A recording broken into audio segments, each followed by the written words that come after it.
Hello friends, welcome to smile talk paramedical channel.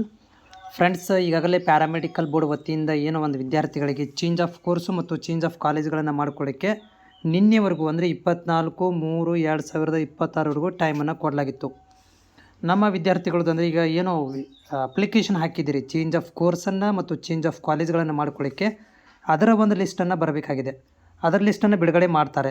ಯಾವಾಗ ಮಾಡ್ತಾರೆ ಅಂತಂದರೆ ನೋಡಿ, ಟೈಮ್ ಆಗುತ್ತೆ. ಎಷ್ಟಾಗುತ್ತೆ ಅಂದರೆ ನೋಡಿ, ನಿನ್ನೆವರೆಗೂ ಕೂಡ ಅಪ್ಲಿಕೇಶನ್ ಹಾಕಲಿಕ್ಕೆ ದಿನಾಂಕಗಳನ್ನು ಕೊಟ್ಟಿದ್ದರು.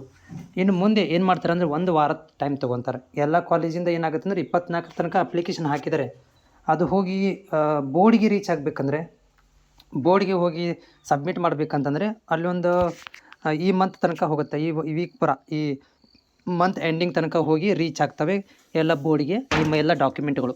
ಮುಂದೆ ಏನು ಮಾಡ್ತಾರಪ್ಪ ಅಂದರೆ ಅವನ್ನೆಲ್ಲನೂ ಕೂಡ ಆಯಾ ಸಂಬಂಧಪಟ್ಟಂತಹ ಕೇಸ್ ವರ್ಕರ್ಗಳು ತೊಗೊಂಡು ಅವುಗಳನ್ನು ಚೆಕ್ ಮಾಡಿ ನಿಮ್ಮಗಳಿಗೆ ಸೀಟ್ ಹಂಚಿಕೆಯ ಪ್ರಕ್ರಿಯೆಯನ್ನು ಮಾಡ್ತಾರೆ.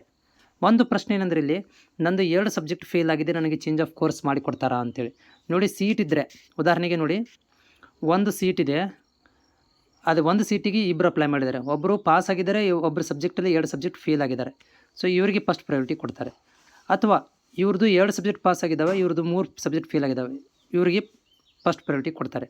ಅಂದರೆ ಪ್ರಯಾರಿಟಿ ಮೇಲೆ ಇಲ್ಲಿ ಏನು ಮಾಡ್ತಾರಪ್ಪ ಅಂದರೆ ಸೀಟ್ ಹಂಚಿಕೆಗಳನ್ನು ಮಾಡ್ತಾರೆ.